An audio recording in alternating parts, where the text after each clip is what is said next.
Hi again. So I hope you're all doing well so far in this course.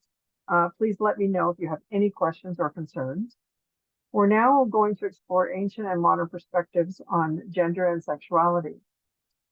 We've already dipped our toes into the evolutionary theory of human sexuality when we looked at bonobos and chimpanzees. Humans have been looking at human sexuality from the first depiction of a sex drawing on a cave. Phallic symbols have been around for 42,000 years. So looking at how and why we humans have sex beyond procreation is not a new concept. Let's take a brief overview of the psychoanalytic theory. Most people associate psychoanalytic theory with Freud, as he was the first to use the term libido, which is a Latin word meaning desire or lust. He believed that sex drive, sexual energy, or libido was a basic motivation for behavior. Freud theorized that our personality was divided into three parts. Most know that Freud's personality theory consisted of the id, the ego, and the superego. The id is the part of the personality where the libido is. The libido operates off the pleasure principle, and if gone unchecked, it would give into all temptations and desires imaginable. While Freud believed that all human behavior was motivated by the libido or the sex drive, the focus of his psychosexual development lay in the development of four stages: oral, anal, phallic, and latency, which in his early theoretical principles would say that all sexual dysfunction would stem from these four areas. Some would say that this is the ego reality principle, which navigates between the id and superego to help us decide our final course of action. The superego contains the values and ideals of society that we learn. Freud also thought that our erogenous zones, or areas of the body that are focused for our energy or sexual energy, will cause us to become aroused when they are touched in certain ways. He believed that if sexual development did not resolve in any one of these stages, the oral, anal, phallic, latency, and genital, it would cause problems in psychosexual development across the lifespan. In this section of the text, you're going to learn more about the details of these stages and how they related to age stages in the lifespan.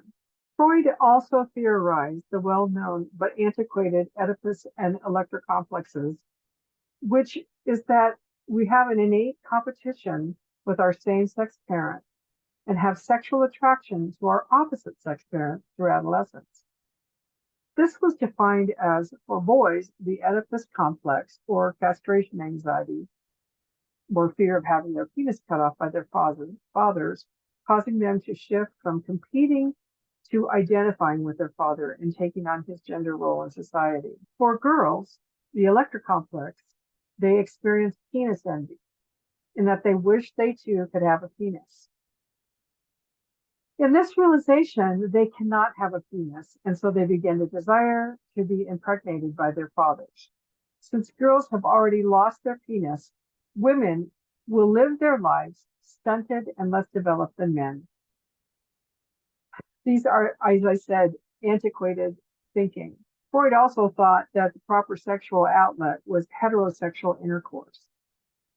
The text points out, though, that Freud lived during the Victorian age, and the suppression of people was well underway by this point in history.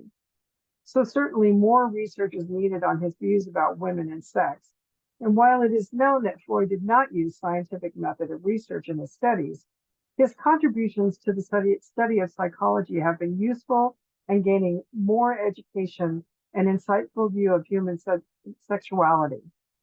Because of Freud and other antiquated theories of human sexuality, along with cultural and religious practices, because of Freud's and other antiquated theories of human sexuality, along with cultural and religious practices, the study and research of human sexuality have shifted from conjecture about the unconscious and the unknown to empirical investigation and the early beginnings of our scientific method of study.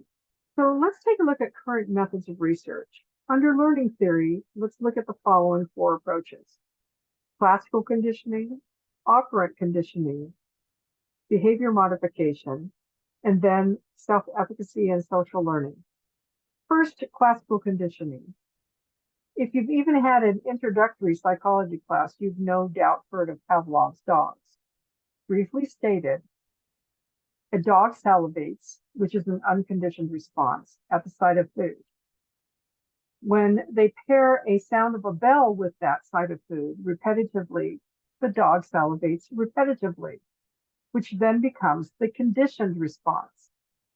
When we relate this to how human sexuality may have developed, we can look at arousal, say the behavior of touch, which causes the unconditioned response of arousal.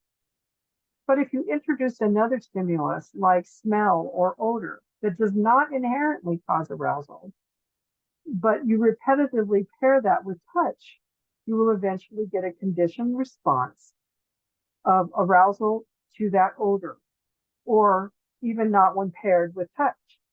You can have the smell and become aroused.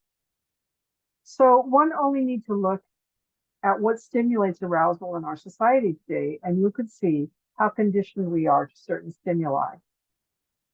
Next, we'll look at operant conditioning. Simply, operant conditioning is when behavior is increased or decreased with reinforcement. So when people experience pleasurable consequences for sex or with sex, whether it be physical or psychological pleasure, they will likely want to have more sex or more of that activity. Alternatively, if they experience it not pleasurable or punishing, they will likely have less sex or less of that activity. So we can also look at social learning at this point. The text examples a child imitating a media character with whom they identify. This is evident when understanding how we internalize gender roles. We can also see this type of imitation in Albert Bandura's Bobo doll experiment, which some of you may have seen. This is the imitation of violent behavior when demonstrated by a person of authority or an adult. So we can see how social learning perspective has implications for the development of sexual behavior. So we're also going to take a look at a couple of modern theories at this point. Social exchange theory, which just simply states that we don't do things unless we get something out of it. The text talks about human beings, hedonistic or pleasure-seeking beings. So relationships depend upon what you're getting from the relationship. The exchange can involve anything: money, time spent, sexual pleasure, and security. Anything that an individual can place value on can be in exchange for sex. So let's look at cognitive theory. When speaking of cognitive theory, we are talking about schemas. Remember, a schema is a unit of understanding that helps us organize our relationships with things and our relationships with people. A unit of understanding is the way things are in a given culture or family. It is the status quo. Given that, how cognitive theory influences human sexual development is often based in the stereotypical gender roles that we engage in. So this can be a binary system for typical male and female roles, or it can be a system that is of your peers, which may not be a binary system, but will still influence your sexual behavior. So before leaving chapter 2, we're going to take a look at feminist theory. First of all, feminism is the advocacy of women's rights on the basis of equality of the sexes. So the theoretical approach to sexual development advocates for the empowerment of women over their bodies and calls attention to an analysis of equality of personal and sexual power in society and challenges the patriarchal bias. This declares male control over sexuality, which leads to repression and depression. Feminism challenges restrictive gender roles and has brought the term intersectionality to the forefront in order to bring about an understanding of the ways that multiple forms of inequity or disadvantage are sometimes compounded, creating great obstacles to those who experience gender inequality or racism.